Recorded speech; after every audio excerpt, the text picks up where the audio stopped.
Muy buenas, queridos hermanos, bienvenidos a nuestro quinto día de itinerario de preparación a la consagración al Espíritu Santo. Como siempre tenemos dos partes, consideramos al Espíritu Santo, digamos, en sí mismo y luego en la vida de un santo. La primera parte, en sí mismo. Ayer pensábamos cómo reconocer que una inspiración procede realmente del Espíritu Santo, no de mi imaginación, sugestión o de una tentación. Cómo identificarla y no confundirla.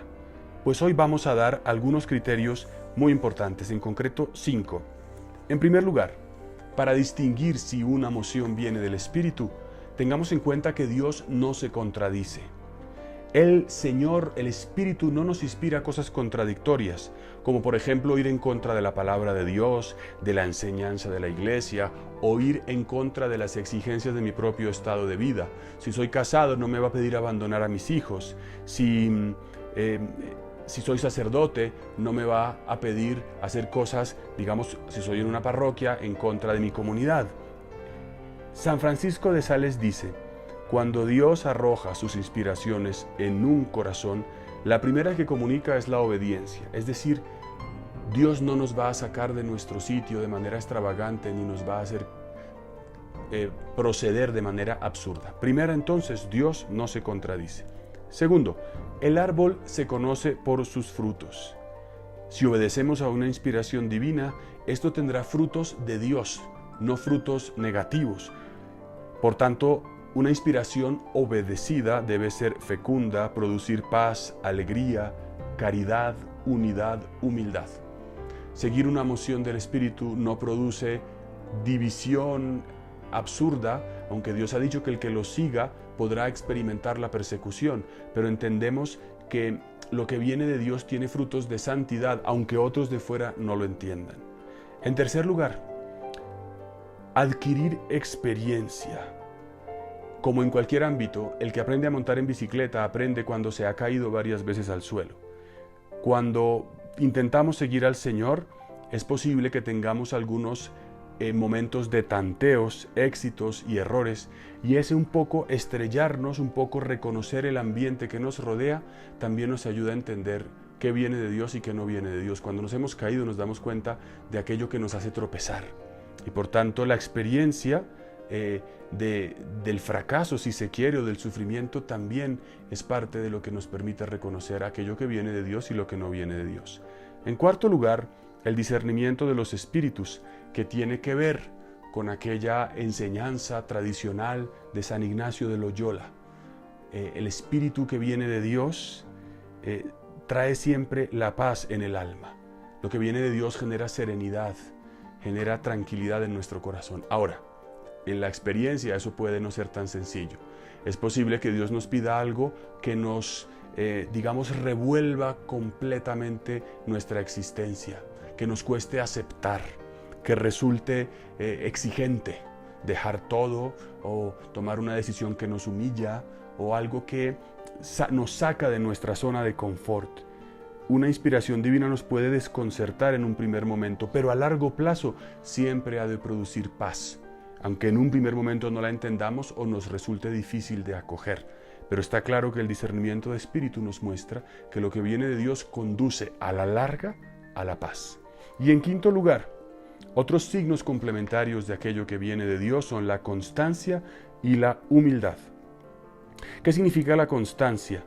Lo que viene del Espíritu es estable, es permanente. En cambio, lo que viene de la carne es variable, inconstante e inestable. Ideas que son un poco peregrinas, que hoy día quiero, mañana no quiero, que hoy me apetece y luego ya no me apetece, muy probablemente no sean cosas de Dios.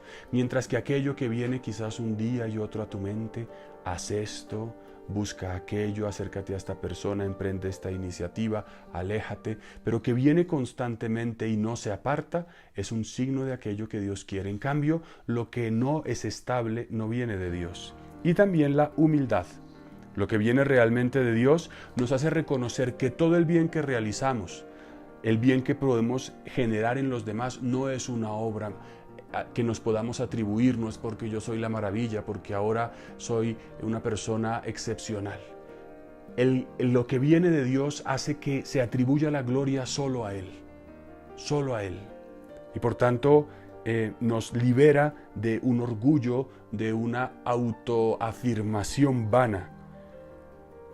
Las aspiraciones que realmente vienen de Dios nos llevan a la humildad. La docilidad a Dios dice aquello que el mismo Señor menciona en Mateo 11. Mi yugo es suave y mi carga ligera. Es decir, aquello que viene de Dios nos ensancha el corazón y nos permite aceptar cosas grandes porque sabemos que es ligero lo que hace Él, no lo que hacemos con nuestros esfuerzos. Por tanto, la humildad no solo es atribuir a Dios la gloria, sino también enfrentar cosas grandes y también difíciles porque la fuerza para emprenderlas y llevarlas a término viene del Señor. 5 cosas, pues, para distinguir las inspiraciones del Espíritu. Y luego el santo de hoy, San Pablo, de esclavo del pecado a un hombre verdaderamente libre, un itinerario. Y quisiera decirles 3 cosas sobre San Pablo. En primer lugar, la respuesta de este santo apóstol. Sabemos que nació en una familia judía acomodada de la tribu de Benjamín, nació en Tarso de Cilicia, en la actual Turquía, y su nombre original era Saulo. En una de sus cartas él se califica a sí mismo como blasfemo, perseguidor e insolente. Blasfemo porque odiaba a Jesús y hablaba mal de él, perseguidor de sus seguidores, de sus discípulos, e insolente porque se creía dueño de la verdad a pesar de que estaba completamente equivocado. Como lo venimos leyendo estos días en las lecturas de las misas de Pascua, estuvo presente en el martirio de San Esteban. Pero sin embargo este hombre que escribió 13 cartas del Nuevo Testamento pasó de ser un criminal a ser uno de los mayores evangelizadores de la historia. Pasó de ser un ciego a ser uno que veía y daba la luz a los demás. Una vida nueva recibió Pablo. Pablo respondió a un llamado. Lo primero que Pablo nos enseña, por tanto, es la respuesta. Dios, por su Espíritu, nos está llamando continuamente. Dios no deja de atraernos hacia sí. Y por tanto, de lo que tú y yo respondamos dependen grandes cosas. Pablo nos enseña, en primer lugar, la respuesta. En segundo lugar, Pablo vivió una cuarentena, un encierro. Sabemos que estuvo preso antes de ser juzgado en Roma ante el César, en las prisiones de Palestina, en Cesarea Marítima y en Roma. Muchos años, varios años pasó en esa circunstancia de encierro y de dificultad, pero tuvo muchos otros sufrimientos, azotes, naufragios, aguantó hambre, noches sin dormir, peligros de hermanos, de fieras, todo tipo de limitaciones, y frente a todas ellas iba detrás de Jesús. O sea, la segunda enseñanza de Pablo es la constancia y la perseverancia a pesar de las dificultades. Tú y yo estamos encerrados y Pablo nos inspira a saber que nuestra meta es el cielo. Él dice, corro la carrera como los atletas, pero no como ellos que van por una corona que se marchita, sino por una que no se marchita. Vamos tú y yo en esta cuarentena con la mirada puesta en el cielo. Y en tercer lugar, Pablo nos enseña el amor. Pablo nos enseña que los que son guiados por el Espíritu son hijos de Dios, y si vivimos según el Espíritu, caminaremos según el Espíritu. Lo dice en la carta a los Romanos 8 y en Gálatas 5. Es decir, Pablo nos habla del Espíritu como el Espíritu también del amor. Pablo es el libre prisionero que ya no se pertenece, sino que vive para Cristo. Para él, la vida es vivir para Cristo y la muerte una ganancia.